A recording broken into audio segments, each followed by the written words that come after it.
All right, YouTube, I'm back with another build here as I race to my open house, the Piedmont Pilgrimage, coming up here on November 19th, and we're about 2 weeks out.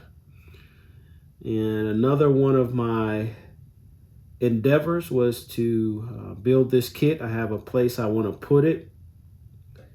And what this is another one of those classic Downtown Deco buildings. And let me adjust the camera so you can see it better. All right, I think that's much better. As you can see, this is a kit called Rainbow Beverages. It's item DD202, and it is a classic O-scale Downtown Deco building, which means that it's no longer in production.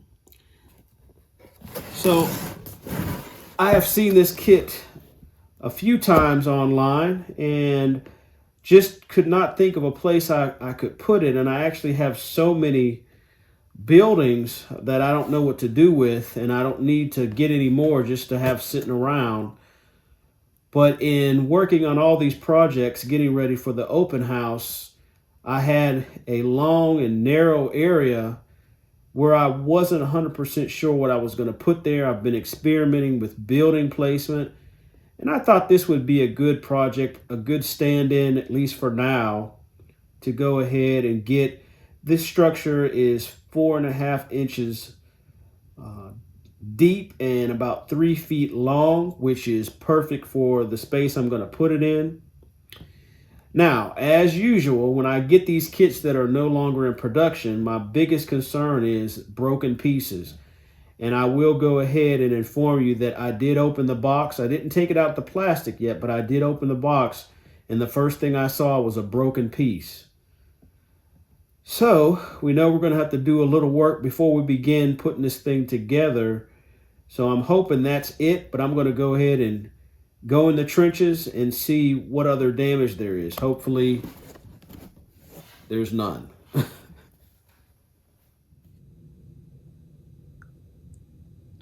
All right, so off screen, I played a little puzzle game.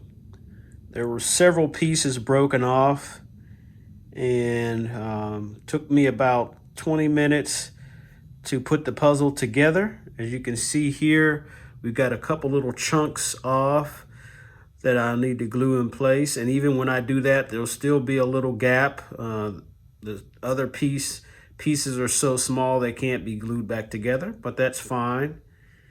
And actually at the bottom of this piece on the right, there's a crack there as well. That piece was loose. And you can see in the bottom right, you can see that those two pieces came loose or broke. And this was in 3 sections. You can see the cracks there, the top on the left, the bottom left there. And on this one, the bottom section was in 2 pieces. But, and then there's another little piece up here that go to one, I believe, of the pilasters. So we got some gluing to do, but I'm happy to say I think this is going to be salvageable. So I'll be right back with getting these glued together. All right, YouTube, I am back, and you can see that the building and the walls have been connected. And I'm trying to keep my cool right now because when I put the building together and I measured it, it didn't quite come out to be 3 feet as the box says. And after about a good day of drying, I realized I had not put the pilasters, these small sections right here, one of which I had to fix because it was broken. Those are supposed to go between each of the wall sections. That'll give me my 3 feet. As I was following the instructions, he does really good instructions with pictures, but I didn't pay enough attention to the photos that he provides, the drawings where you could see that those pilasters were between each section, but I knew they had to go somewhere. So I've already taken off the extension, the actual office door that was glued on with 5-minute epoxy. So I am going, because it will bother me to no end if I don't get those sections in. So I'm going to go ahead and try my best and be very careful. As solid as the building is, I even got bracing back there. I'm going to go ahead and try to take it apart.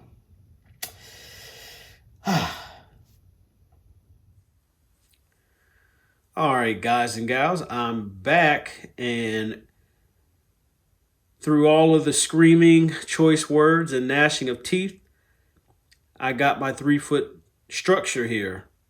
And all in all, it was not difficult at all.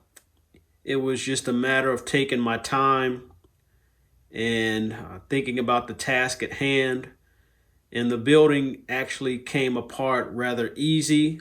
I used some warm water on the areas that were a little tough and just let it sit for a minute and just pried those things apart nicely and got the building back together.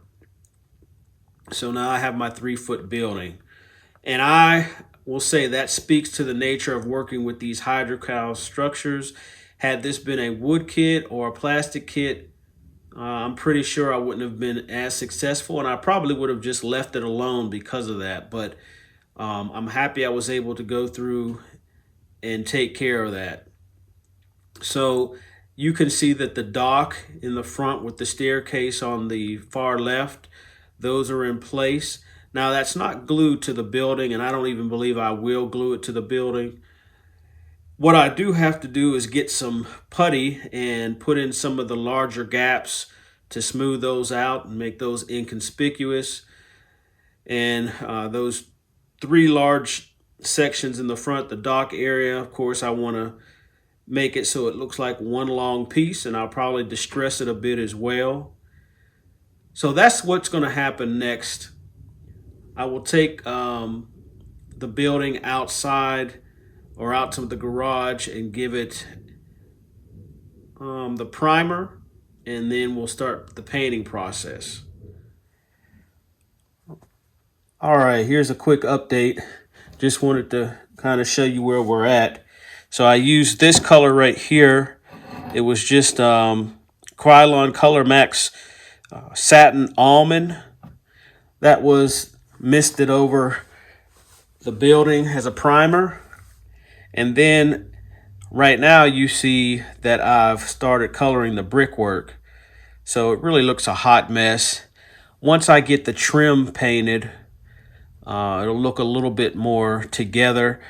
As you can see, there are certain places above where the garage door openings will go, the dock doors I should say, that I've painted black. There'll be some window inserts that go there, so we want to make sure that you can't see white plaster. So the suggestion was to color that in black. So I've done that. So now I'm going to go ahead and follow up with the trim. I'll probably give everything a dark wash, and then I'll probably move on to inserting the windows and doors. So I'll be back. Okay, let me jump right in. There's a lot that's been done. So yes, I got the doors in.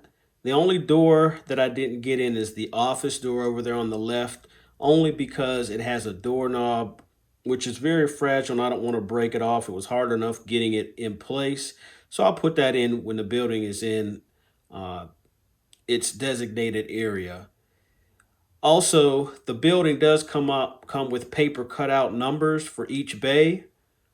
But I had these numbers I got offline, and I thought that they would be a little bit more three-dimensional.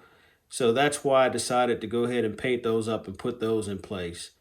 Now, what I wanted to show you with half of the roof off, or actually 3/4 of it, is that on the left, you can barely see the numbers. Now, obviously, that's because if I was 1/48 scale and I was driving the train, I would be able to see them on the train, but as real life people, full size, it is going to be impossible to see those numbers unless you duck down.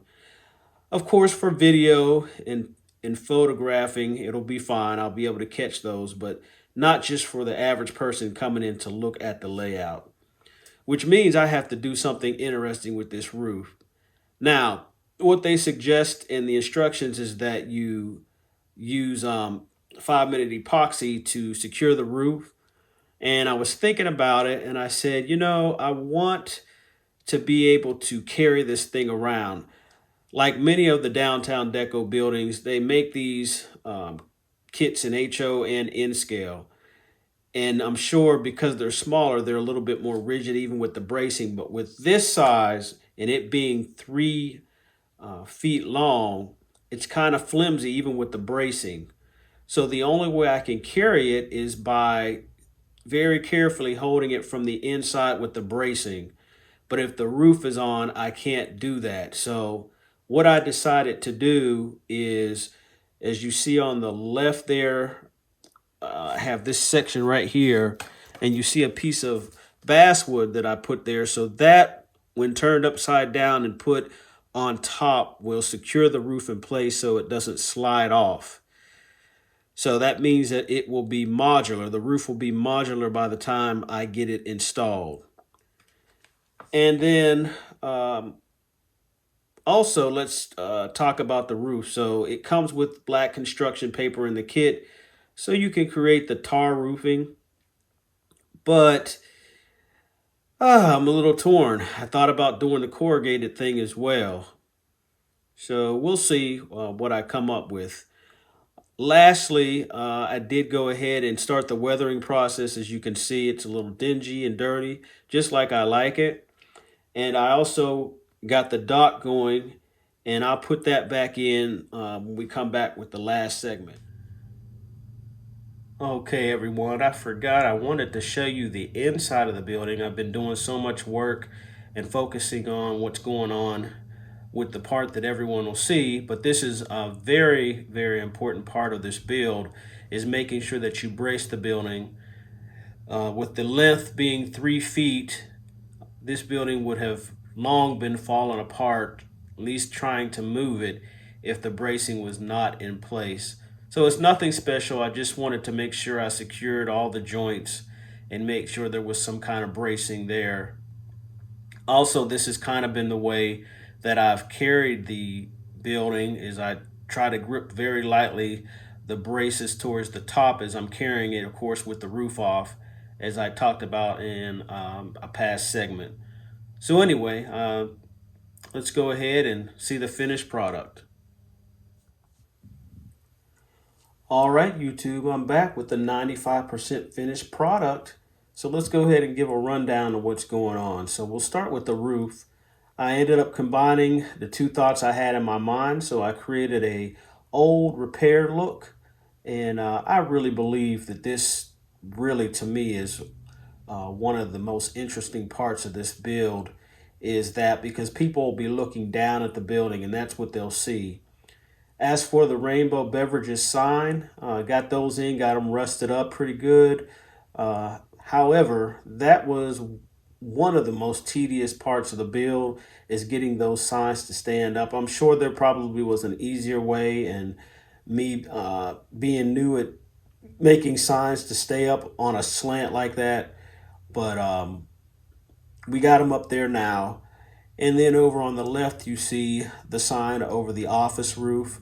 All of the material to create that bracket that holds it up, that's all included in the kit. Just painted it, cut it to size, use a piece of styrene to mount the sign actually to. And if we go right down below that, we've got the office door. We've got that installed, and installed some window treatments in both the door and the window to the left. And then you can see, I think, the railings there on the, I guess, porch of the office. And that was a little tedious, not too bad. Just have to cut the stanchions to equal length, and then attach that bar handrail across the top of those. Just used a bit of super glue. As I was drilling a hole on one of the steps, I actually did put too much pressure and cracked it a bit, so I had to repair that. But hey, it adds to the age look. And then as you come in front of the building, the length of the building, you can see that I have the dock in place. I think I did a pretty good job of hiding the seams, but added some decals that were provided in the kit and got those all weathered and on. So essentially the building is ready to be put in place. As I say with most of my buildings, I'm 95% done. You know, there'll be some details that will be added up on the dock when I get it in place. But another major thing that I will do in the near future is add some lighting to that bay area as well. I think this building screams for that. But I think we're ready for the open house, and this will make a nice presentation and fill that spot over there in the switching area in the other room. So I'm very happy with how things turned out, and so I can move on to the next project. But thank you for watching this build of this wonderful classic Downtown Deco building called Rainbow Beverages. I hope you enjoyed it. I hope you learned something. I hope you found it entertaining. As always, like the video if you thought it was worth your time, and also subscribe if you haven't already done so. But as always, this has been Dave, also known as Luvindemtrains, and until next time, later, y'all.